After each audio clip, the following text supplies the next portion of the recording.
Сәлем, шамшырақ. Қалайсыздар? Қалайсыңдар? Енді сіздер Мәзбол каналына келіп отырсыздар. Қазір түнгі сағат, видео камераға көрдім, 00:55, яғни түнгі сағат 12:55, уже түнгі сағат 1 болып жатыр. Сіздер үшін осы видеоны жазамын деп шештім. Бұл Мәзбол каналы сіздерді ОБТ-ға, SAT-ға және тағы да басқа имтихандарға математикадан дайындалу бойынша көмектесетін канал болады. Сондықтан жазылып қойыңыздар. Бүгінгі біздің тақырып ол тригонометриялық формулаларды қалай жаттау емес, қалай түсіну керек деген. Бүгін біз не істейміз? Бүгінгі сабақтың жоспары ол осы екі ақыны бөлініп тұрады. Біріншісі өте қысқа ғана ұбт үшін ғана формуланы қалай тез жаттап алуға болады. Яғни, егер сіз мысалға геомат болсаңыз, яғни география математиканы таңдадыңыз, бірақ сіз география жағына қарай кеткіңіз келеді, математика сізге түк керегі жоқ, бірақ математика тапсыру керек болғандықтан тригонометрияның формулаларын қалай просто тез жаттап алуға болады деген сұраққа жауап іздесеңіздер, онда осы бірінші бөлімді айтып кетемін. Ал енді егер сіз мысалға физмат болсаңыз, или математика пәні мұғалімі болғыңыз келеді, яғни математиканың ізін қуғыңыз келетін адам болса, формуланы ұмытылмастай, яғни формула ұмытылмас үшін қалай жаттау керек? Яғни формуланы негізінен ұмытылмау үшін біз оны түсінуіміз керекпіз ғой. Соны қалай түсіну керек екенін осы сабақта айтып кететін боламыз. Яғни екінші бөлім сәл ұзағырақ болады. Біз ол жерде тригонометрияны нөлден бастаймыз деп айтсам болады. Яғни тригонометрияны нөлден бастап үйренгіңіз келсе, осы видеоның соңына дейін қараңыздар. Ал енді бірінші бөлім. Жаңа қалай просто тез жаттап алуға болады. Бірінші қадам, мен оны екі қадамға бөлдім. Бірінші қадам ол тек қана практика жасайсыздар. И все. Енді қараңыздаршы, енді бір ағай, Жанболат ағай, сіз очевидный нәрсені айттыңыз ғой деп ойлап отырған шығарсыздар. Ол түрлеріңіз примерно мынандай болып тұрған шығар, мен сезіп тұрмын ішім. Бірақ қараңыздар, бұл қанша жерден банальный естілсе де, сіздер практикасыз жаттай алмайсыздар. Яғни просто көп есеп шығарсаңыздар, формула өзі-ақ қана жатталып қалады. Басқа амал жоқ. Екінші әдіс ол формуланы көшіріп жазу. Қолыңызға дәптер алып аласыз, бір формуланы 50 рет жазып шығасыз. 50 рет жазғаннан кейін ол каким-то образом бір нәрсе қылып әйтеуір жатталады. Бірақ енді мен сіздерге практика барысында жаттауды ұсынамын. Басқаша бір енді амалы қиын да. Ал егер сіздер қазір мен уже екінші партта айтып өтем, екінші бөлімде айтып өтем. Қалай сіздер формуланы түсінсеңіздер, ол өзі-ақ жатталып қалады. Вот енді формуланы түсінуге қарай кетейікші.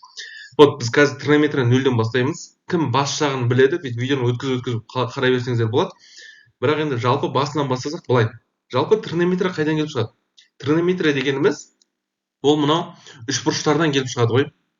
Бізде мынандай тік бұрыш, үшбұрыш болса, мысалға мынау А бұрышы болса, А бұрышын мысалға мен альфа деп алайын.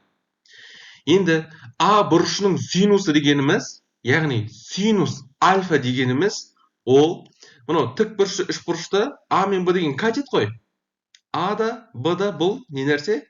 Бұл катет. С деген бұл гипотенуза, солай ғой. Енді сол А бұрышының синусы дегеніміз ол осы бұрышқа қарсы жатқан катеттің гипотенузаға қатынасы. Яғни синус альфа дегеніміз ол А бөлінген С. Ал енді косинус альфа деген не нәрсе? Косинус альфа деген. Ол мына іргелес жатқан катеттің, яғни А деген бұрышқа іргелес жатқан қай катет? Ол Б катет, солай ма? Сол іргелес жатқан катеттің гипотенузаға қатынасы. Косинус альфа дегеннің мағынасы осы. Ал енді тангенс альфа деген не нәрсе? Тангенс альфа деген. Тангенс альфа дегеніміз ол мына қарсы жатқан катеттің іргелес жатқан катетке қатынасы ғой. Яғни ол А бөлінген Б. Ал енді котангенс альфа деген не нәрсе? Ол енді тангенстің керісіншесі, яғни іргелес жатқан катеттің қарсы жатқан катетке қатынасы, яғни котангенс альфа дегеніміз ол Б бөлінген А болады екен. Яғни қараңыздар, бұл альфа деген бұрыш мысалға өзгермейді. Мысалға бізде осы үш бұрыш бар, который мысалға альфа 30 градус болсын. Егер мен дәл осы үш бұрышты алып просто былай масштабировать ететін болсам, просто тупо алып үлкейтетін болсам, ол бұрыш сол баяғы 30 градус болып қалады. Бұрыш өзгермейді ғой. Бұрыш үш бұрышты ұлғайтқаннан бұрыш ұлғайып кетпейді. Бірақ енді мынау и поэтому қабырғалар ұзарғанмен де оның қатынастары сақталады екен де. Енді осы тригонометрияның негізі Осы жақтан келіп шығады. Ал енді мына тангенс альфа деген а бөлінген б екенін көріп тұрмын, бұған қарап мен не айта аламын? Егер мен синус альфаны косинус альфаға бөлсем, қараңыздаршы, синус альфа деген а бөлінген с-ны бөлемін косинус альфа б бөлінген с-ға. Мына бөлімдегі с-лар қысқарып кетеді, а бөлінген б қалмай ма? Сонда қараңыздаршы, синус альфа бөлінген косинус альфа дегеніміз ол тангенс альфа деп те айта алады екенбіз. Синус альфа бөлінген косинус альфаны біз тангенс альфа деп те айта алады екенбіз. И дәл осылай керісінше мен косинус альфаны синус альфаға бөлетін болсам, яғни б бөлінген с-ны а бөлінген с-ға бөлетін болсам, с мен с қысқарып, б бөлінген а қалады ғой. Яғни косинус альфа бөлінген синус альфа дегеніміз б бөлінген а деген қайсысы? Котангенс альфа, солай ма? Яғни бұл котангенс альфа болады екен. Сонда қараңыздар, біз уже екі формуланы түсініп алдық. Біріншіден, тангенс альфа деген ол синус альфа бөлінген косинус альфа болатын, и котангенс альфа деген ол косинус альфа бөлінген синус альфа болатын түсініп алдық.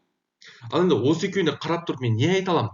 Қараңыздаршы, егер мен тангенс альфаны котангенс альфаға көбейтсем, не болады? Тангенс альфа деген ол а бөлінген б, солай ма? Соны көбейтемін котангенс альфа б бөлінген аға. Сонда менде а мен а қысқарып, б мен б қысқарып бір қалады ғой. Немесе тангенс альфа көбейтілген котангенс альфа деген не нәрсе болады екен? Тең бірге тең болады екен деген. Вот қараңыздаршы, вот уже үшінші формула жатталып жатыр. Яғни сіздер түсінген сайын формула өзі-ақ жатталып қалады. Типа тангенс альфа котангенс альфа тең бір болады деп жаттай жүрмейсіздер де, екеуін көбейтсем бір болады ғой деп, яғни сразу ойларыңызға келетін болады. Бұл бастамасы. Қазір басқа күрделі формулаларды да қалай түсіну керек екенін көрсететін боламын. Ал енді осы түсініктірген ойдамын. Түсініксіз болса, видеоны артқа қайтарып тағы да бір қарап алыңыздар. Тағы не айтуға болады? Тағы айтатын нәрсе, қазір алдыра айтып кетемін. Кеттік ары қарай. Енді бұрыштардың тригонометриялық мәндері қандай? Синус альфа 0 градусы 0-ге тең болады, 30 градусы 2-1-ге тең болады. Енді мыналарды жаттап жүрмейміз ғой. Қалай жаттамай айтуға болады? Қалай түсіне алсақ болады? Бүйтейікші. Отынан 0, 1, 2, 3, 4 деп нөмірлеп шығайық. Одан кейін формула былай да, түбір асты n бөлінген 2. Сонда қараңыздар, егер мен n-нің орнына 0-ді қойсам, ол 0 бөлінген 2 0 шығады. n-нің орнына егер мен келесіден 1-ді қойсам, түбір асты 1 бөлінген 2 дегеніміз, ол просто 2-ден 1 емес пе? Яғни 30 градус дегеніміз 2-ден 1 болады екен. Ал енді n-нің орнына 2-ні қойсам, келесіден ол түбір асты 2 бөлінген 2, яғни уже 45 градус. 3-ті қойсам, түбір асты 3 бөлінген 2, ал егер 4-ті қойсам, түбір асты 4 бөлінген 2 дегеніміз, түбір асты 4-тен 2 шығады, 2-ні 2-ге бөлем 1 болады. Яғни 90 градуста 1-ге тең болады екен. Яғни 0, 2-ден 1, түбір асты 2 бөлінген 2, түбір асты 3 бөлінген 2, 1 дейтінді сіздер осымен-ақ жаттап алсаңыздар болады. Синусты осыны жаттап алыңыздар, мына формуланы жаттап алыңыздар, 0, 1, 2, 3, 4 деп қоятынды біліп алыңыздар, болды. Синустың 5 мәні шығады уже сразу. Ал енді косинустың мәні дегеніміз, осы синустың мәнін аласыздар да, бүйтіп просто айналдырып қоя саласыздар. Қараңыздар ол. Сонда керісінше қоятын болсам, 1, түбір асты 3 бөлінген 2, түбір асты 2 бөлінген 2, 2-ден 1, 0. И все. Ал енді тангенс мен котангенсті қайдан білесіздер? Жаңа біз тангенс деген не нәрсе деп айттық? Тангенс альфа дегеніміз, ол синус альфа бөлінген косинус альфа еді ғой. Косинус альфа еді ғой. Яғни мен синус альфаның мәнін, яғни 2-ден 1-ді, мысалға түбір асты 3 бөлінген 2-ге бөлсем, онда тангенстің мәні шығады. Сонда қараңыздар, 2-ден 1 бөлінген түбір асты 3 бөлінген 2, мысалға тангенс 30 градус табу үшін, мен синус 30-ды косинус 30-ға бөлем. Сонда 2-ден 1 мен түбір асты 3 бөлінген 2-ні бөлсем, 2 мен 2 қысқарады, не қалады? 1 бөлінген түбір асты 3 қалады. Ал енді, мына жақта не үшін түбір асты 3 бөлінген 3 деп тұр деп сұрасаңыздар, мен мынаны иррационалдықтан құтқарамын. Иррационалдықтан құтқару деген тақырыпты өткен шығарсыздар, енді өтпесеңіздер айта кетейін. Яғни біз мына бөлшектің бөлімін түбірден құтқаруымыз керекпіз. Бөлшектің бөлімін түбірден құтқару үшін мен не істеймін? Асты үстін түбір асты 3-ге көбейтіп жіберемін. Сонда менде асты түбір асты үсті түбір асты 3 болады, асты түбір асты 3 мен түбір асты 3 көбейтіліп 3 болады. Яғни түбір асты 3 бөлінген 3 деген осыдан келіп шығады екен. Ал енді мына жақта не үшін сызық тұр? Себебі тангенс мысалы 90 градус табатын болсақ, ол мен синус 90-ды косинус 90-ға бөлім керекпін ғой. 1-ден 0-ге бөлім керекпін. Ал математиканың заңдылығы бойынша санды 0-ге бөлуге болмайды. Сондықтан тангенстің 90 градуста мәні жоқ. И дәл солай котангенсте. Котангенсте керісінше косинусты синусқа бөлеміз. Яғни мен қайтадан 1-0-ге бөлу керек болып қалса, котангенстің тағы да мәні шықпай қалады екен. Яғни сіздер мына кестені жаттап жүрмейсіздер. Сіздердің білулеріңіз керек, ол тек синустың ғана мәндері. Ол тек синустың ғана мәндері. Егер сіздер синустың осы 5 мәнін білсеңіздер, ол даже мына 5 мәнінде жаттаудың қажеті жоқ, ол мына формуламен шыға салады, иә. 5 мәнін білсеңіздер, косинустың 5 мәнін просто бүйтіп айналдырып қоя саламыз. Тангенстің 5 мәнін просто бүйтіп екеуін синус пен косинусты бір-біріне бөле саламыз. И все. Көрдіңіздер ме? Жаттаудың қажеті жоқ. Түсініп алсаңыздар оп-оңай. Ал енді вот сіздерде қазір мынандай сұрақ пайда болуы мүмкін. Ағай, мысалға, синус 135 градус сұраса не істейміз? Мына кестеде ол нәрсе жоқ қой деп сұрасаңыздар, ол біз мынау келтіру формуласын үйренетін боламыз. Давайте бәріміз келтіру формуласын үйренейікші. Қараңыздар. Келтіру формуласы дегеніміз не нәрсе? Келтіру формуласы дегеніміз. Ол үшін мен мынандай бірлік шеңбер жасам. Давайте сәл әдемілеп жасайын. Әдем болмаған, бәрі сәл үлкен болды. Ладно. Қараңыздар. Бірлік шеңбер. Бірлік шеңбер. Енді осы бірлік шеңберге қарап отырып біз мына нәрсені анықтаймыз. Бізде шеңбер 4 бөлікке бөлінген, солай ма? Ол осы 4 бөлік қазақта мысалға 4 бөлікке бөлсе, әр қайсысын ширек деп атайды ғой. Сол мынау бірінші ширек, мынау екінші ширек, мынау үшінші ширек, мынау төртінші ширек болып саналады. Осы біз 4 ширек бар. Енді бізде қалай өсіп жатыр? 1, 2, 3, 4 деп былай сағат тіліне қарсы кетіп жатыр ғой. Яғни градустарды сағат тіліне қарсы кетеді. Біз мына точкадан бастаймыз. Мына жақ бізде 0 градус болады. И сосын былай қарай сағат тіліне қарсы жүрсек, мына жақ уже бірінші 90 градус болады, солай ма? Бірінші 90 градус мына жер болады. Одан кейін тағы былай жүрсек, мына жер 180 градус болады. Тағы былай 90 градус жүрсек 270 градус болады. И тағы айналып келсек 360 градус болады. Яғни 0 градус пен 360 градус екеуі осы бір точкада. Түсінікті ме? Яғни градустар былай сағат тіліне қарсы айналып жүреді екен. 0, 90, 180, 270, 360 дейміз. Енді сіздер көбінесе пимен жазылған түрлерін көрдіңіздер, иә? Осы жерде айта кете салайық. Пи деген сан, ол 3,14 деп сіздер жаттап алыңыздар, иә? 3, 14, 1, 5, тағы кете береді. Бірақ енді ол біздер тригонометрияның пиді 180 градус деп те айта аламыз. Пи деген 180 градус деп айта аламыз. Сонда бізде мынау 0 болады. 90 градус деген 180 жарты, яғни пи бөлінген 2 болады. 180 градус деген ол 180 градустың өзі, яғни просто пи болады. 270 градус дегеніміз ол, яғни 3 пи бөлінген 2 болады. Яғни 180-ді 3-ке көбейтіп 2-ге бөлсем 270 шығады. Ал енді 360 градус дегеніміз ол 180-нің 2-еу ғой. Сондықтан 2 пи болады. 0 пи бөлінген 2, пи 3 пи бөлінген 2, 2 пи деп осылай жаттап аламыз. Ал енді мына 4 ширекті біліп алдық, иә? 4 ширекті біліп алдық. Ал енді біздер келтіру формуласын қолдану үшін, біз осы 4 негізгі бұрышты қолданамыз. Мысалға бізге синус 135 градусты табу керек, иә? Мен синус 135 градусты, синус 90 плюс 45 деп ала аламын ғой. Солай ма? Синус 90 градус қосылған 45 градус деп ала аламын, солай ғой. Енді былай айтқанда, мен мына 90 градуста тұрмын. И осы 90 градустан 90 градусқа 45 градусты қосып жатырмын. Мен қоссам қалай қарай жүремін? Қандай бағытпен жүретін? Мен сағат тіліне қарсы бағытпен жүремін, иә? Жаңа біз айттық қой, былай сағат 0, 90, 180 деп осылай сағат тіліне қарсы жүріп жатыр. Яғни мен осы 90 градуста тұрып қосатын болсам, мен осылай жүреді екенмін. Яғни осы 180 градусқа қарай жақындаймын да. Яғни 135 градус дегеніміз осы пи бөлінген 2 90 градус пен мынау 180 градустың арасы ғой. 90 мен 180-нің арасы 135. Яғни осы бізде екінші ширекке түседі екен. Ал енді екінші ширекке түседі дегенде маған қандай таңбаға түсетінін білуіміз керек. Енді бұл жерде сіздер мына жақта ширектер қандай таңба болатынын жаттаудың мынандай бір оңай жолы бар. Давайте бәріміз қарайық. Былай жасайсыздар. Оң қолдарыңызды, қараңыз, менде қазір мына видеода былай кері айналған секілді болып көрініп тұрған шығар, бірақ енді оң қолдарыңызды былай плюс деп аласыздар, сол қолдарыңызды минус деп аласыздар. Сол кезде синус дегеніміз былай болады. Яғни үсті 2 плюс, 2 минус. Осылай жаттауыңыздар. Мынау синус. Сабақта отырсыздар, осы синус. Яғни мынау плюс, минус болады екен. Бұл енді мынау синустікі. косинус'кі бар ма деп сұрасаңыздар, иә, косинус'кі бар. Косинус'кі қандай? Былай синус болса, косинус мынандай болады. Яғни оң жағы плюс, міне оң жағы плюс болады, сол жағы минус болады. Бұл косинус'кі. Ал тангенс, котангенс ше десеңіз, тангенс пен котангенстің екеуіне бір шеңбер болады. Яғни үш аққана шеңбер жаттайсыздар ғой. Тангенс пен котангенстің таңбалары ол былай болады. Жаңағы синус болды, мынау косинус и былай жасайсыздар, мынау тангенс, котангенс. Сонда бізде плюс минус. Вот тың би ретінде жаттап алыңыздар. Мен өз басым ұбт тапсырған кезде, былай компьютердің алдында отырып тапсырдық қой біз. Сол кезде компьютердің алдында бүйтіп отырғанша қай таңба қалай болатынын табу үшін. Яғни бізде мынау синус деген плюс таңбаға түседі екен деп айтамыз. Яғни таңба өзгермейді. Ал енді мен мынау 90 градус деген қарамаймын. Уже осы төрт бұрыштың біреуін ғана аламын, маған керегін ғана аламын ғой. Ол 90 градус деген қарамаймын. Ал енді 45 градусқа қараймын.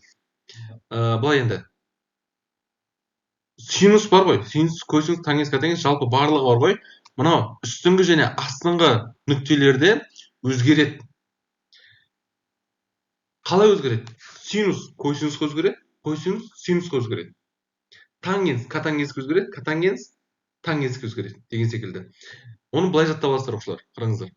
Синус өзгере ма деп сұраған кезде біз иә деп жауап беретін болсақ, үстінде, астында басымызды жоғары төмен қозғалтамыз ғой. Өзгереді. Ал мынау 0 градус пен пи бар ғой, 180 градус.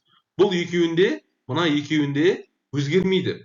Яғни синус өзгере ма десек, жоқ деп жауап беретін болсақ, яғни оң жақ пен сол жақ екі жаққа қарап тұрып айтатын болсақ, онда ол өзгермейді. Біздің жағдайда өзгереді. Яғни бұл косинус 45 градус болады екен. Ал енді косинус 45 градус дегеніміз ол манағы кестемен еске түсіріп алсаңыздар болады, ол түбірасты 2 бөлінген 2-ге тең болады екен. Түсіндіре алдым деген ойдамын. Ал енді давайте тағы бір мысалға қарастырайық. Мысалға тангенс 315 градус болсын. Мысалға тангенс 315 градус болсын. Мен бұны қалай алсам болады? Манағы төрт бұрыш бойынша аламын, иә. Мен бұны немесе 270 плюс 45 деп алсам болады, немесе 360 минус 45 деп алсам болады, иә. Маңызды емес. Қалай алсаңыздар, солай алыңыздар. Давайте біз бұны 360 градус минус 45 градус деп алайық. 315 градусты. Яғни мен мұны тангенстің 360 градусында тұрмын, және мен мұны азайтып жатырмын. Яғни мен қосқан кезде жаңа сағат тіліне қарсы жүрсем, азайтқан кезде сағат тілінің бағытымен жүрем. Яғни мен бұлай азайып жатыр ғой. 360-тан 270-ке қарай барып жатыр да. Яғни 315 дегеніміз осы 270 градус пен 360 градустың арасында жатады ғой. Сондықтан осы орталықта жатады. Енді бұл жақта таңба қандай болып тұр? Минус болып тұр. Сондықтан мен мына жаққа минус қоямын. Ал енді тангенс өзгере ме? Мынау ол жаңа екі шартта тұрса не істейміз дедік? Өзгермейді дедік. Яғни бұл тангенс болып қалады. Яғни просто тангенс 45 градустың өзі болады екен. Ал енді тангенс 45 градус дегеніміз ол білетіміз бойынша ол 1-ге тең. Сонда бұл жауабы минус 1 болады екен. Сонда тангенс 315 градус дегеніміз минус 1-ге тең деп жаттап алсаңыздар болады. Шеңберлердің қалай жатталатынын түсіндіңіздер деген ойдамын. Келтіру формуласының идеясын түсіндіңіздер деген ойдамын. Яғни сіздерге керек градуспен ыңғайлап аласыздар ғой. Ал енді бұл жақта енді келтіру формуласының нағыз кайф жері бұл емес. Оқушылар. Так. Қазір. Мысалы, мына жақта практикаға есептер берілген. Бірақ енді бұларды бастамай тұрайық. Мен қазір бір нәрсе көрсетейін деп едім. Давайте мысалға біз қазір косинус 15 градустың мәнін есептейікші. Қазір көрсетемін. Косинус 15 градустың мәнін есептейікші. Келтіру формуласының бір кайф жері. Сіздер бұны, бұны сәл асып кеттім. Кешірім өтінемін. Давайте осыны бастай берейік. Дұрыс. Практика. Мысалы, біріншісі. Синус 315, косинус 405 көбейтіндісін анықтау керек, иә. Синус 315 қалай алсам болады? Синус 315-ті давайте жаңағыдай 360 минус 45 деп алайын, иә. Ал енді косинус 405-ті қалай алсам болады? Косинус 405-ті 360 қосу 45 деп алсам болады. Солай ғой? 360 қосу 45 деп алсам болады. Сонда қараңыздар. Давайте жаңағыдай шеңберлерін сызып алайық екеуінің. Синуска қандай еді? Синуска вот плюс плюс минус минус вот синус косинус плюс минус минус плюс. Сонда қараңыздар. Синус мен енді 360 градустан, мына 360 градуста не істеп жатырмын? Азайтып жатырмын, иә? 45 градуста азайтып жатырмын. Сонда ол минус таңбаға түседі екен. Сонда бұл минус, енді синус өзгере ма? Мына жақта жоқ, өзгермейді. Яғни бұл минус синус 45 градус болады екен. Көбейтілген. Ал енді косинус 360 градустан мен қосып жатырмын. Қоссам мен сағат тіліне қарсы бағытта жүремін, иә? Қосып жатырмын. Яғни ол плюс таңбаға түседі екен, плюс таңбаға. Ол плюс таңбаға түсетін болса, енді косинус өзгере ма? Өзгермейді. Ол тоже косинус 45 градус болып қалады, иә? Сонда бұл минус синус 45 көбейтілген косинус 45 екен. Сонда бұл минус түбірасты 2 бөлінген 2 көбейтілген түбірасты 2 бөлінген 2-ге тең болады екен. Сонда қараңыздар, бұл минус түбірасты 2 мен түбірасты 2-ні көбейтен бұл түбірастында 4 болады. 2 мен 2-ні көбейтен бұл 4 болады. Ал енді түбірасты 4-тен неше шығады? 2 шығады, бөлінген 4, немесе минус 2-ден 1 болады екен жауабы. Түсінікті болды деген ойдамын. Видеоны пауза қойып жаза алсаңыздар болады. Ал мен оған дейін мынаны кетіре берейін. Ал енді екіншісіне де дәл осылай әрқайсының мәнін тауып көбейтіп есептеу керек екен, иә? Давайте барлығының бірінші мәндерін жеке-жеке тауып алайын, сосын просто көбейте саламыз. Мысалы, косинус 135-ті мен не істесем болады? Косинус 135-ті. Давайте мен косинус бұны 90 плюс 45 деп алайын. Косинус 135 деген сол 90 плюс 45 қой.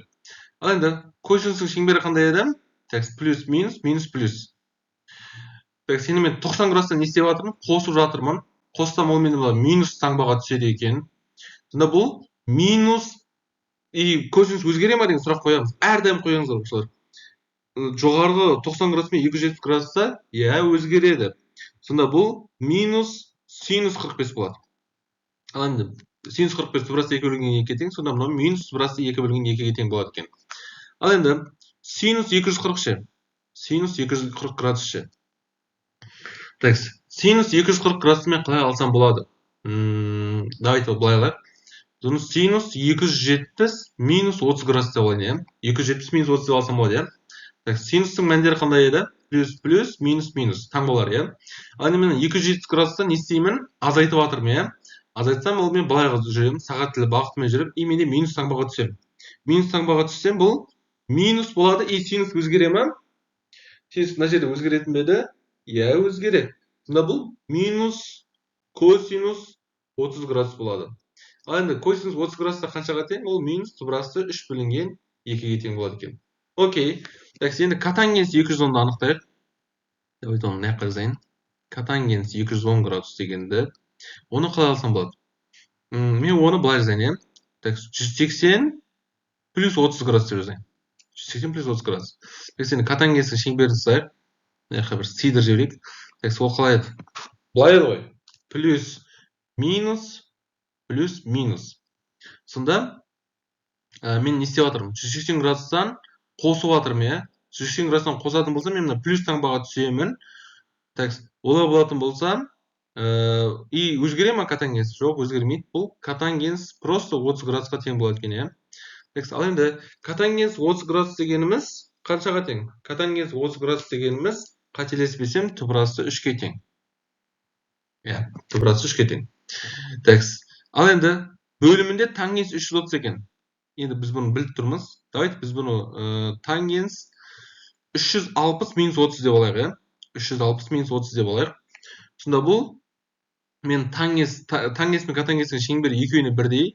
360 градуста тұрып не істеймін? Азайтып жатырмын, иә? Азайтсам мен минус таңбаға түсемін. Сонда бұл менде минус болады. Өзгере ма? Жоқ, өзгермейді. Сонда бұл тангенс просто 30 градус болады. Ал енді тангенс 30 градуста қаншаға тең? Түбірасты 3 бөлінген 3-ке тең. Ал енді мен төртеудің мәнін тауып алдым. Енді просто мына жаққа қойып есептеймін.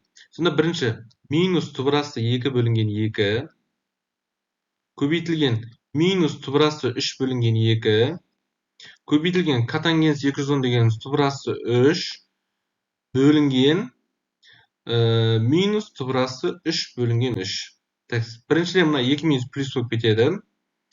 Так, екіншіден, түбірасы 3 пен түбірасы 3-ті қысқартып жіберейін сразу.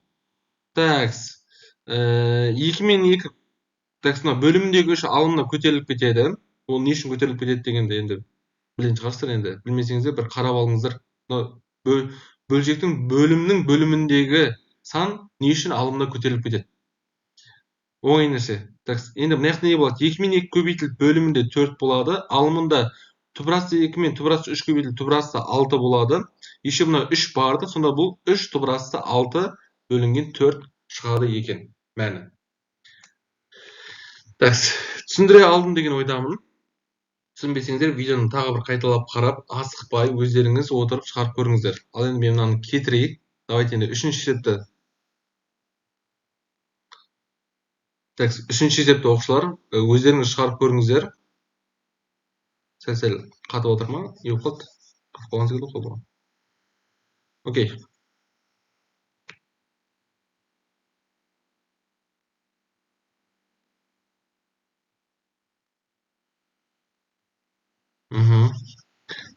Кетірудің өзі уақыт алады екен. Негізі былай сразу кетіруге болатын секілді еді. Білмеймін, ол кнопканы что-то таппай қалдым.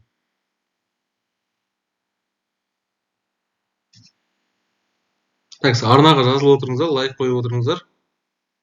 Оның тегін контент болғандықтан, сіздердің қолдауларыңыз мен үшін өте маңызды. Үшінші степ. Осы жерде мен бір нәрсені айтуым есімнен шығып кетті. Функцияның жұп тақтығы деген нәрсе бар да. Қараңыздар.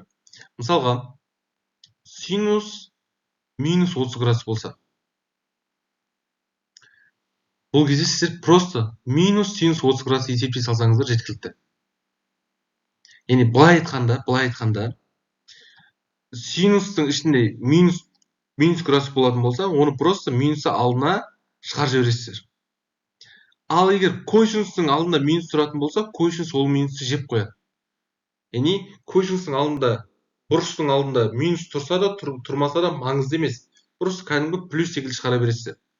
Ал тангенстің алдында ше, тангенс минус альфа болса ше, онда не істейді? Минус шығады алдына. Минус тангенс альфа болады. И котангенстің алдында тоже самый минус альфа болса, ол тоже минус котангенс альфа болады. Яғни минусты жейтін тек косинус қана болды. Қалғандарының алдында минус тұрса, бұрыштың алдында минус тұрса, ол просто сол синус косинус сол функцияның алдына шыға салады. Енді мен бұны не үшін айттым? Қараңыздар, мына жақта альфа минус пи деп жазылған, иә. Біз әдетте сол пи, яғни 180 азайту альфа деп жазамыз ғой, яғни 180 азайтылған 30 деген секілді. Яғни сондай бұрыштармен жазатын еді. Ал енді мына жақта керісінше жазылған. Сондықтан мен бұны былай жасаймын да. Мен минусты жақын сырғын шығарып жіберемін. Сонда тангенсте минус алдына шығып кетеді ғой. Сонда бұл минус тангенс пи азайтылған альфа болады ғой. Көбейтілген. Косинус 90 градустан қосатын болсам не болады? Давайте косинустан қарай жүрейік. Косинус қандай еді? Плюс минус плюс, иә. 90 градустан қосып жатырмын, минус таңбаға түседі екен. Яғни бұл так, еще өзгере ма? Косинус 90 градуста. Иә, өзгереді. Сонда бұл минус синус альфа болады екен. Көбейтілген. Косинус 180 градустан қосатын болсам, 180 градустан тұрып мен оны қоссам да, азайтсам да бәрі екі жақта минус болып тұр ғой. Ол енді бәрібір минус шығады. И бұл косинус өзгере ма бұл жерде? Жоқ, өзгермейді. Сондықтан бұл минус косинус альфа бола салады. Қайтадан. Бөлінген. Синус минус альфа минус алдына шыға салады. Просто минус синус альфа бола салады. Жаңа айтқандай минус алдына просто шыға салады. Ал енді котангенс 270 градус қосу альфа. Так, давайте тангенс котангенс қалай еді? Плюс минус, иә. 270 градуста не істеп жатырмын? Қосып жатырмын. Минус шығады екен. Минус, еще бұл өзгере ма? Иә, өзгереді. Бұл тангенс альфа болады екен. Ал енді мына жақта тангенс пи минус альфа деген, давайте біз осы жерден сразу айналдыра салайық. Тангенс 180 градустан азайтатын болсам, не істейді? Минусқа түседі. Сонда бұл өзгере ма? Жоқ, өзгермейді. Просто алдында өзінің минусы бар, оны ұмытпаймыз. Одан бөлек тағы минусқа түсті де, тангенс альфа шықты. Сонда қараңыздар. Мына 2 минус плюс болып кетеді. Мына 2 минус плюс болып кетеді. И мына 2 минус не істейді? Көбейтіліп плюс болып кетеді. Так, мен жаңа минус жақсасын сәл қате жазып қойыппын. Так, жақсасы былай тұру керек. Әсе болды. 2 минус не істейді? Плюс болып кетеді. Сонда барлық минустар плюс болып кетті. Синус пен синус қысқарады, тангенс пен тангенс қысқарады. Сонда не қалады? Ең соңында косинус альфа ғана қалады екен. Түсінікті болды деген ойдамын. Давайте әрі қарай кеттік. Мә, уже 30 минут болып кетті ғой. Ал енді тригонометрияның негізгі формулаларын қарастырайық. Ең негізгі формуласы, енді сіздер баяғыдан жаттап алған формула шығар енді. Мына формуланы жаттап алмасаңыздар, білмеймін енді. Синус квадрат альфа қосылған косинус квадрат альфа тең 1. Бұл енді ең основной, ең негізгі формула. Бұл бір формула, иә. И бұдан бөлек, жаңа біздер үйрендік. Тангенс альфа мен котангенс альфаны көбейтсек, 1 болады деген нәрсені біз үйрендік, иә. Осы екі формула тригонометрияның негізгі формуласы. Бұдан бөлек қосу формуласы деген бар. Мысалға, синус дейтін какой-то бір альфа деген бұрышқа бір басқа бір бета деген бұрыш қосайын. Онда бұл қалай есептеледі? Бұл синус жаңағы келтіру формуласы емес. Келтіру формуласында бізде мынау альфаның орнында жаңағы 90, 180, 270, 360 деген секілді мәндер тұратын еді ғой. Ал енді мына жақта ондай мәндер болмаса ше, онда былай істейміз ғой. Синус альфа косинус бета қосылған, одан кейін синус бета косинус альфа. Яғни синус альфа косинус бета, синус косинус жазастарда просто альфа мен бетаның орнына ауысады. Енді синус альфа косинус бета болды, енді керісінше синус бета косинус альфа болады деген секілді. Енді бұл синустың қосу формуласы. Мен бұны манан не үшін айтқым келді? Қазір айтамын. Окей. Так, бұлландым. Енді дәл осыны, егер мен азайту қылып жазатын болсам, онда дәл осы нәрсе просто минус синус бета косинус альфа бола салады. Просто осы бола салады. Ал енді косинуста ше, косинус альфа қосылған бета болса ше, онда бұл косинус альфа косинус бета азайтылған плюс болса минус болады. Синус альфа синус бета. Ал енді косинуста альфа минус бета болса ше, онда дәл осы нәрсе косинус альфа косинус бета просто қосылып жазасыздар. Синус альфа синус бета. Қараңыздар. Вот негізгі бар ғой, мынау бірінші формула, екінші формула, үшінші формула, мынау төртінші формула. Мынау үштің типа қасында бірге жүреді ғой, мынау төрттің қасында бірге жүреді. Яғни негізгі осы төрт формуланы білсеңіздер, қазір қалған формулалардың барлығын өзіміз-ақ есептеп тауып аламыз. Оларды жаттаудың қажеті жоқ. Главное, қазір түсініп алсаңыздар, әрі қарай любой нәрсені өздеріңіз-ақ есептеп тауып алсаңыздар болады. Қараңыздар енді. Мына негізгі қосу формуласының қандай плюсы бар? Соны айтып кетейін. Мысалға мен мана синус 15-те бір нәрсе айтып бастап едім ғой. Сосын кейін айтамын дедім, иә? Осы жерде қараңыздар. Мен мысалға сіздерге синустың 15 градус мәнін табу керек болса, оны сіздер синус 45 минус 30 деп жаза аласыздар ғой. Солай ма? И сосын мына формулаға әкеліп саласыздар.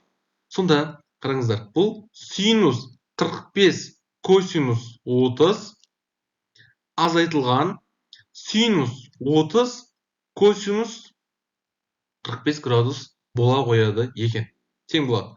Вот сонда қараңыздар. Синус 45 дегеніміз ол түбірасы 2 бөлінген 2. Көбейтілген косинус 30 дегеніміз ол түбірасы 3 бөлінген 2. Азайтылған синус 30 дегеніміз ол менде 2-ден 1. Көбейтілген косинус 45 дегеніміз түбірасы 2 бөлінген 2. Вот сонда тең болады. Түбірасы 2 мен түбірасы 3 көбейтіліп түбірасы 6 болады. Бөлінген 4. Азайту 1 мен түбірасы 2 көбейтіліп түбірасы 2 болады. Бөлінген 4. Сонда мынау бөлімдер 4 болып тұрғанда ортақ бөлім 4 бола салады. Сонда бұл түбірасы 6, азайтылған түбірасы 2 болады екен. Бөлінген 4. Бұл синус 15-тің мәні. Дәл осылай, давайте вот өздеріңіз синус 75-тің мәнін есептеп көріңіздер. Өздеріңіз для себя. Мен қазір шығармаймын, просто өздеріңіз шығарып көріңіздер. И сосын мысалға фотомазбен болсын, ChatGPT-мен болсын бір нәрсе алып тексересіздер ғой енді. Окей? Давайте кеттік ары қарай. Қос бұрыш формуласы. Яғни қос бұрыштың атайтып тұр, иә? Яғни екі бұрыш болса, мысалға синус 2 альфа болса. Бұның формуласы қандай? Енді математикамен айналысып жүрген адамдар көп жаттап алған, бұл айтады 2 синус альфа косинус альфа деп айтады. Так, сәл синусым сәл онша емес қалды, иә. 2 синус альфа косинус альфа деп бірден айтады. Синус 2 альфаның формуласы ол 2 синус альфа косинус альфа. Ал енді бұны егер ұмытып қалатын болсаңыздар, ұмытып қалып жүрген болсаңыздар, қалай жаттап аламыз? Мен мына синус 2 альфаны альфа плюс альфа деп мана қосу формуласына салсам болады ғой. Мана қосу формуласы қалай еді менде? Синус альфа қосылған косинус бета еді ғой, бірақ енді бетаның орнында не тұр? Альфаның өзі тұр, иә, қайтадан альфа.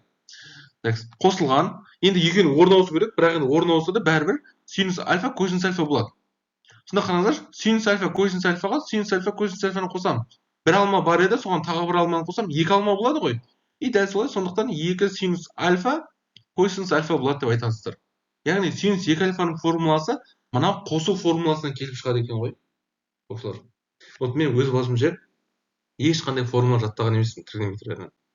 Маған керек формуланы мен өзім осылай жаңағы основной 4 формула бар ғой. Сол 4 формуладан өрнектеп тауып аламын. Вот сіздер де солай жасасаңыздар болады. Жаттаудың қажеті жоқ. Өрнектеп тауып алыңыздар. Так, мынау синустың формуласы, иә. Ал енді косинус ше. Косинус 2 альфа болса ше. Енді жаттап алған адамдар айтуы мүмкін, ол косинус квадрат альфа минус синус квадрат альфа дейді. Солай ғой. Ал енді жаттамағандар не істейді? Қалай жаттаймыз? Бұны дәл жаңағы қосу формуласына саласыздар. Косинус 2 альфаны мен альфа плюс альфа деп алсам болады ғой. Мында альфа мен альфаны қоссам 2 альфа болады деген секілді. Ал енді косинустың формуласы қалай еді? Ол косинус альфа көбейту косинус бета, яғни қайтадан альфаның өзін жазамын. Қосу болса азайтамын. Синус альфа көбейтілген синус альфа. Косинус альфа мен косинус альфаны көбейтсем косинус квадрат альфа болады. Азайтылған синус альфа мен синус альфаны көбейтсем синус квадрат альфа болады екен. Яғни осы формула келіп шықты. Ал енді кейбір адамдар айтады қазір. Ағай, мына косинус 2 альфаның тағы 2 формуласы бар ғой дейді. Бірақ ол 2 формуласы қайдан келіп шығады? Давайте вот соны түсініп алайықшы. Біз мана білеміз, иә. Синус квадрат альфа қосылған косинус квадрат альфа нені беретін еді? 1-ді беретін еді. Солай ғой. Ал енді вот осы жерден бар ғой, осы жерден мен косинус квадрат альфаны өрнектеп алайыншы. Яғни мен мына синус квадрат альфаны былай 1-дің жанына минус қылып өткізіп жіберемін. Ол 1 азайтылған синус квадрат альфа болады. Солай ғой. Ал енді мынау косинус квадрат альфаның орнына мен осыны әкеліп қоямын. Сонда не шығады? 1 азайтылған синус квадрат альфа, еще азайту синус квадрат альфа. Сонда 1, минус синус квадрат альфа мен минус синус квадрат альфа не болады? Яғни дәл манағыдай. Бір алма алып тастайым, тағы бір алма алып тастайым, 2 алма алып тастаған боламын ғой.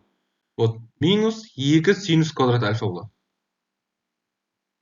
Яғни косинус 2 альфаны мен 1 минус 2 синус квадрат альфа деп те жазсам болады екен. Окей, давайте вот мына жаққа жазып отырайықшы. Косинус 2 альфаны мен қалай жаза аламын? Так, біріншіден косинус квадрат альфа минус синус квадрат альфа деп айтсам болады. Немесе 1 минус 2 синус квадрат альфа деп те айтсам болады екен. Косинус 2 альфаны.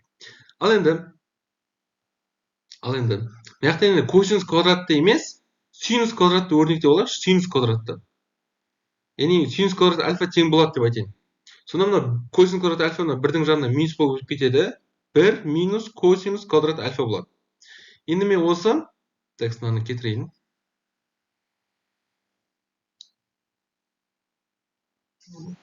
Қазір. Енді мен осы синус квадраттың орнына мынаны әкеліп қоямын. Бұл косинус квадрат альфа азайтылған мына нәрсе. Яғни 1 косинус квадрат альфа. Енді қараңыздар, мен мынаны азайтқан кезде, мына жақшаның ішінде минус плюс болып кетеді, иә. Сонда косинус квадрат пен косинус квадрат қосылып, 2 косинус квадрат альфа болады, азайту 1 болады екен. Сонда 1 минус 2 синус квадрат альфаны мен 2 косинус квадрат альфа минус 1 деп те жазсам болады. Яғни косинус 2 альфаның осы 3 формуласы бірінен бірі өрнектеліп шығады ғой. Қараңыздар, егер қай формула қандай еді, азайтатын менім, 2-ні қайыққа көбейтем, 1-ден азайтам ба, или 1-ді азайтам ба деген секілді сұрақтар болатын болса, әсіресе ұбт-ға кірген кезде мандырақ ұстап, көп нәрсені ұмытып қалуларыңыз мүмкін. Сол кезде өздеріңіз осылай есептеп тауып алсаңыздар болады екен. Так, түсінікті болды деген ойдамын. Давайте ары қарай жылжайық. Ал енді жарты бұрыш формулалары қайдан шығады? Қараңыздаршы, біз мана не деп айттық? Біз мана косинус 2 альфаны қалай таба алатын едік? Косинус 2 альфаны мен біріншіден бірінші формуласы емес, жаңа тапқан екі формула айтайықшы. Бірі азайтылған 2 синус квадрат альфа деп тапсам болады. Немесе екіншіден косинус 2 альфа дегеніміз ол 2 косинус квадрат альфа азайту 1 ғой.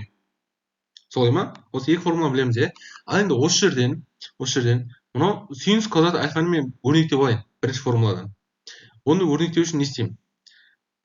Мына минус 2 синус квадрат альфаны былай қарай лақтырайын, яғни теңдіктің сол жағына қарай, ал косинус 2 альфаны теңдіктің оң жағына қарай лақтырайын. Сонда мен не болады? 2 синус квадрат альфа тең болады 1 азайтылған косинус 2 альфаға, солай ма? Ал 2-ге бөліп жіберсем, сонда бұл синус квадрат альфа тең болады 1 азайтылған косинус 2 альфа бөлінген 2. Ал енді мына түбірасын алып жіберсем, не болады? Синус альфа тең болады 1 азайтылған косинус 2 альфа бөлінген 2 түбір астында. Еще түбірдің астынан шыққан кезде мына плюс-минус деп шығады деп айтамыз, е. Негізі формулада осылай жазылады. Яғни тең түбір астында осы нәрсе. Сіздер ана формула жинақты ашып қарасаңыздар, жарты бұрыш дегенде осындай формуланы көресіздер. Бірақ ол жерде мына жақта альфаның орнына не жазылады? Альфаның орнына. Давайте біз мынаны кетіре салайық, керек емес бізге. Түбірдің астымен керек емес. Осы квадратпен де тұра берсін. Ол жерде былай деп жазып қойған ше. Қараңыздаршы, мына жақта альфа болса, мына жақта 2 альфа болған. Солай ғой. Яғни мына жақта синус квадрат типа жарты бұрыш болатын болса, альфа бөлінген 2 болатын болса, мына жақта просто альфа болу керек деген сөз ғой. Яғни былай 2 есесі болу керек қой бұрыштың. Бөлінген 2. Вот, мынау жарты бұрыштың синус бойынша анықталатын формуласы. Ал енді косинус бойынша анықталатын осы екінші формуладан өрнектеп тауып аласыздар. Енді давайте вот мына жақта өрнектейін. Мына минус 1-ді мына жаққа плюсқа өткізіп жіберейін. Сонда менде косинус 2 альфа қосылған 1 тең болады 2 косинус квадрат альфаға. Енді олай теңдіктің екі жағы тұр ғой. Мысалға 2 қосу 1 тең 3 болса, мен 3 тең 2 қосу 1 деп айта аламын ғой. Просто мына екі теңдікті былай орнын алмастыра салайыншы. Соны сіздерге барынша түсінікті қылып айтайын деген ғой. Тең болады косинус 2 альфа қосылған 1-ге. Енді былай 2-ні бөліп жіберсем, косинус квадрат альфа тең болады. Давайте вот мына екеуін орнын алмастырып жатайын. 1 қосылған косинус 2 альфаға деп. Бөлінген 2-ге. Яғни мына косинус бойынша формуласы осылай шығар екен. Ал егер мына квадрат керек емес болса, просто түбірдің астына ала саласыздар. Бірақ түбірдің астынан шыққан кезде плюс-минус 2 мән шығады деп, плюс-минус 2 мәнді қарастыру керек оқушылар. Соны ескеріп кетпеңіздер, соны ұмытып кетпеңіздер. Вот жарты бұрыштың формуласы манаға қос бұрыштан келіп шығады екен ғой. И все. Окей? Главный нәрсе, вот мына жақта альфа тұрса, мына жақта 2 альфа тұрады. Мына жақта альфа бөлінген 2 тұрса, мына жақта просто альфа тұрады. Мына жақта мысалға 4x тұрса, мына жақта 8x тұрады деген секілді ғой. Яғни формуланың екінші жағы былай әрдайым 2 есе көп болып тұрады ғой. Окей, кеттік ары қарай. Тангенстің қосу формуласы, және қос бұрыш формуласы дейді. Так, сен тангенске келдім. Жаңағы мысалға тангенс альфа плюс бетта болса ше. Бұның формуласы қалай? Оқушылар, мен шынын айтайыншы, дәл қазір бар ғой, дәл қазір мен осы формуланың қандай болып тұратынын білмеймін ше. Реально айтайын, дәл қазір мен білмеймін. Бірақ мен бұны қалай есептелетінін білемін. Тангенс дегеніміз қандай? Тангенс деген ол синус бөлінген косинус емес па? Яғни мен тангенс альфа плюс беттаны мен синус альфа плюс бетта бөлінген косинус альфа плюс бетта деп жаза аламын. Ал енді мынау синус пен косинустың қосу формуласын жатқа білемін ғой. Мана основной 4 формуланы жатқа білемін, и сол 4 формуланы қолданамын. Сонда менде синус альфа синус жүрген жатырмын ғой. Синус альфа косинус бетта қосылған синус бетта косинус альфа. Солай ғой. Так, бөлемін. Косинус альфа плюс бетта қалай еді? Косинус альфа косинус бетта азайтылған синус альфа синус бетта. Ал енді мен мынау бөлшектің алымында бөлімінде бірдей косинус альфа косинус беттаға бөліп жіберем. Алым мен бөлімін осы екі мәнге бөліп жіберем. Сонда менде не болады? Қараңыздар. Синус альфа косинус беттанын косинус альфа косинус беттаға бөліп жатырмын. Қосылған синус бета косинус альфаны, яғни мына мәнді бөліп жатырмын косинус альфа косинус бетаға. Бөлінген. Косинус, енді бөліміне келді. Косинус альфа косинус бетаны бөлемін косинус альфа косинус бетаға. Азайтылған. Синус альфа синус бетаны бөлемін косинус альфа косинус бетаға. Сен сәл жаздым енді, онша жазу кетті. Түнгі 1-де жазып отырмын оқушылар, сәл түсіністік танытасыздар. Түнгі сағат 1-ден 40 минут өтті. Такс. Ары қарай. Сонда қараңыздар. Неге қысқарады? Ой, мынау альфа емес, мынау бетта ғой. Косинус бетта мен косинус бетта қысқарып кетеді. Синус альфаны косинус альфаға бөлсем, ол тангенс альфа болады, солай ма? Қосылған. Такс. Косинус альфа мен косинус альфа қысқарады. Синус беттаны косинус беттаға бөлсем, бұл тангенс бетта болады. Бөлінген. Такс. Косинус альфа мен косинус альфа қысқарады. Косинус бетта мен косинус бетта қысқарады, бір қалады, азайтылған. Синус альфа бөлінген косинус альфа дегеніміз тангенс альфа. Синус бетта бөлінген косинус бетта дегеніміз тангенс бетта. Қараңыздар. Тангенс альфа плюс беттаның формуласы ол осындай екен. Сол екі тангенсті қосасыздар, бөлеміз, бір азайтылған екі тангенстің көбейтіндісіне. Мен өз басым жай осы алымы плюс бола ма, асты минус бола ма деген нәрсені көп шатастырам да. Сондай шатастырған кезде, яғни андай уайымдаған кезде, әсіресе сенімді емес болып тұрасың ғой. Осылай ме деген секілді отырған кезде, өздеріңіз ақ есептеп тауып алсаңыздар болады екен. Ал енді сіздерге тапсырма, өздеріңіз тангенс альфа минус беттаны есептеңіздер. Альфа минус беттаны да дәл осылай есептеп тауып алсаңыздар болады. Енді қазір өздеріңіз есептеңіздер, видеоны паузаға басып. Қазір мен жауабын айтамын. Жауабы ол просто дәл осы формула, просто мына таңбалар ауысады ғой. Үсті минус болады, асты плюс болады. Болды. Так, тағы не етейін дедім. Қосбұрыш формуласы. Тангенстің қосбұрыш формуласы дегеніміз дәл осы нәрсе. Просто енді мынау тангенс қосбұрыш деген тангенс 2 альфаны табу керек деген сөз ғой. Ал тангенс 2 альфа дегеніміз ол тангенс альфа плюс альфаны табу керек деген сөз. Бұл айтқанда мына беттаның орнына альфаны қоятын болсам, тангенс альфаға тангенс альфаны қоссам, 2 тангенс альфа болады. Бөлінген, бір азайтылған. Тангенс альфа мен тангенс альфаны көбейтсем, тангенс квадрат альфа болады екен. Яғни бұл қос бұрыштың формуласы да өзі-ақ осы мына формуладан қос бұрыштың формуласы өзі-ақ шыға қояды екен. Түсіндіре алдым деген ойдамын. Енді қосындыны көбейтуге айналдыру. Енді ең қиын формуланың бірі, көп оқушы шатасатын формуланың бірі. Давайте синус альфа қосылған синус бетта. Осы қосындыны көбейтуге айналдырған кезде қандай формула шығады? Дәл қазір ше, оқушылар, мойындайын сіздерге, ашығын айтайын. Дәл қазір мен де білмеймін мына формула қандай екен. Бірақ біз бұны есептеп таба аламыз. Давайте есептеп табуға тырысып көрейік. Былай айтайыншы мен. Альфа деген ол x қосылған y болсын. Ал бетта деген x азайту y болсын. Мен бар ғой, альфа мен бетта мысалға біреуі 20 градус, біреуі 40 градус болса, 20 мен 40 деген сандарды мен екі санның қосындысы, екі санның азайтындысы ретінде жаза аламын, Так, енді сол екі сан просто қандай сандар екенін білу керек та, болды. Просто мен солай жаза аламын, осылар. Любой екі санды осылай жаза аламын. Ал енді сонда мен синус альфа деген орнына синус x плюс y деп жазайын. Қосылған. Синус беттаның орнына синус x минус y деп жазайын. Не болады? Синус x плюс y қосу формуласын білем ғой? Қосу формуласын салып ашайын. Бұл синус x косинус y қосылған синус y косинус x қосылған. Енді синус x минус y ше. Синус x косинус y азайтылған синус y и косинус x. Соны қараңыздар. Мынау менде қысқарып кетеді. Ал синус x косинус y синус x косинус y қосылып не болады? Теңдік мына жағында жасалады сразу. Мына жасалады. Екеу қосылсам 2 синус x косинус y болады. синус x косинус y екеуі де бірдей болып тұр ғой. Алмаға алманы қоссам 2 алма болады деген әңгіме ғой. 2 синус x косинус y болады. Ал енді сонда менде мынау синус альфа қосу синус бета дегенім мына нәрсеге тең болып тұр екен. Ал енді бұл жақта мен альфа мен бетамен бастап едім ғой, мына жақта x пен y пен тұр. Ол қалай деп ойласаңыздар, мен мына жақтан енді x пен y-ті өрнектеп алуым керекпін ғой. Оны қалай өрнектеп аламын?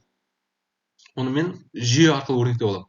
Вот жаңа жазайықшы, x плюс y-ті мен альфа деп айттым, иә. Ал x минус y-ті бета деп айттым. Осы жерде мен x пен y-ті табайыншы, кәдімгі жүйені шығарамыз ғой. Жүйені шығаратын болсам, мына екеуін қосып жіберсем, екі жүйені қосып жіберсем, y пен плюс y пен минус y кетіп қалады, x пен x қосылып 2x болады, тең альфа плюс бетаға. Сонда x дегеніміз ол альфа плюс бета бөлінген 2 болады екен. Ал енді y табатын болсаңыздар, y деген ол альфа минус бета бөлінген 2 болады екен. Сонда қараңыздар, синус альфа қосылған синус бета дегеніміз не болады екен?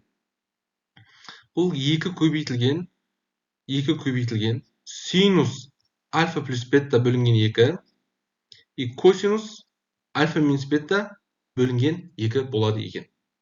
Қараңыздар, қандай әдемі шықты. Яғни мен реально ше, қазір мына формула қандай шығады білген жоқпын да, 2-ге көбейтетін бе или 2-ден 1-ге көбейтетін бе деген секілді ойлар пайда болып отыр еді. Бірақ мен есептеп тауып болды. Қараңыздар, жаттау керек емес. Түсінсеңіздер, өзі-ақ шығады. Ал енді бұл қосындыны көбейтуге айналдыру. Ал енді сіздерге тапсырма. Косинус альфа қосылған косинус бетаны табыңыздар. Яқта мынаның азайтындысын тапсаңыздар болады. Мынаның қосындысын косинус альфа мен косинус бетаны қосып, азайтып тапсаңыздар болады. Яғни қараңыздар, формуланың бір формуланы түсініп алсаңыздар, уже 4 формуланы білесіздер ғой, қосатын, азайтатындығын, синус пен косинус, мысалы синус пен синус болса, косинус пен косинус болса, қалай қосып, қалай азайтатын деген секілді. Окей? Бұл енді қосындыны көбейтуге айналдыру. Ал енді көбейтіндіні қосындыға айналдыру ше, керісінше. Онда давайте мен дәл жаңа формуланы жазып алайын, ұмытып қалмай тұрғанда. Қазір айтып қайтадан есептеп отырамын ше. Осындай нәрселер формуланы жаттамаймын да, тез ұмытып қаламын. Альфа плюс бета бөлінген 2 синус альфа минус бета бөлінген 2, иә. Ал енді осы қосындыны көбейтуді қосуға айналдыру болса ше, керісінше. Бізге синус альфа көбейту синус бетаның қандай болатынын табу керек болса, онда не істейміз? Онда былай істейсіздер осылар. Біз мана былай деп айттық қой. X дегеніміз ол менде альфа плюс бета бөлінген 2 болған еді. Y деген менде альфа минус бета бөлінген 2 болған еді. Солай ғой? Вот мына жерден X пен Y қайтадан әкеп қойыншы.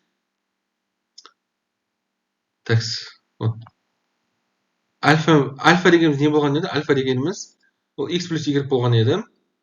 Ал бета дегеніміз X минус Y болған еді. Сонда вот синус X плюс Y қосылған синус X минус Y тең болып тұр. 2 синус, мынау жаңағы X-іміз біздің. И синус, мына синус жазып қойған, бәсе айттым, сразу қателестім. Косинус. Косинус дегеніміз альфа минус бета бөлінген 2 дегеніміз ол Y болған еді. Енді мына 2-ні былай бөліп жіберейінші. Сонда не шықты? Сонда синус X косинус Y дегеніміз шығады 2-ден 1 синус, сол 2 бұрышты қосамын, сол синус 2 бұрышты не істеймін? Азайтамын. Көрдіңіздер ме? Немесе X пен Y емес альфа мен бетамен жазатын болсақ, синус альфа косинус бета дегеніміз сонда тең болып тұр 2-ден 1 синус, сол 2 бұрыштың қосындысы альфа плюс бета қосылған синус, сол 2 бұрыштың айырмасы. Вот болды. Қараңыздар. Жаттау керек емес, түсінсеңіздер, өзі-ақ шықты. Келесі кездескенше шамшылар, оқушылар, арнаға жазылыңыздар, лайк қойыңыздар. Соңына дейін қарағандарыңызға көп рахмет. Аманшылықта.